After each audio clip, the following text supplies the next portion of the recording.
A library imposes a fine on overdue books, and the rate for the fine is as follows. For the first day, if it's late, is 25 cents. For each subsequent day, is 40 cents per day.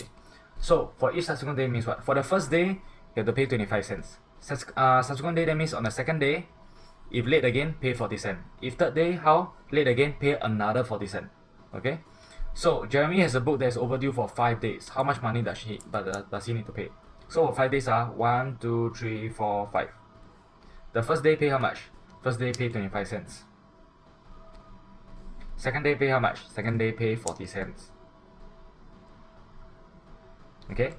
And the 1, 2, 3, 4, 5. The third day also pay another 40 cents. Fourth day another 40 cents. Fifth day another 40 cents. So total how much? So it will be 25 cents plus 40 cents times 4, because it's 4 sets of 40 cents. Okay, so it will be 25 cents plus, what's 40 cents times 4? $1.60. So what is $1.60 plus 25 cents? It will be $1.85. This is how much you need to pay in total. So please do not let your book be overdue. Okay, so for this one, now remember, for some of the students who are taking AEIS, sometimes your English may be a barrier for you guys. So remember, subsequent means the next day, for each next day.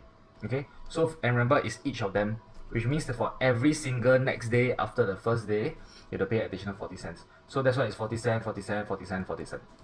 Okay, done.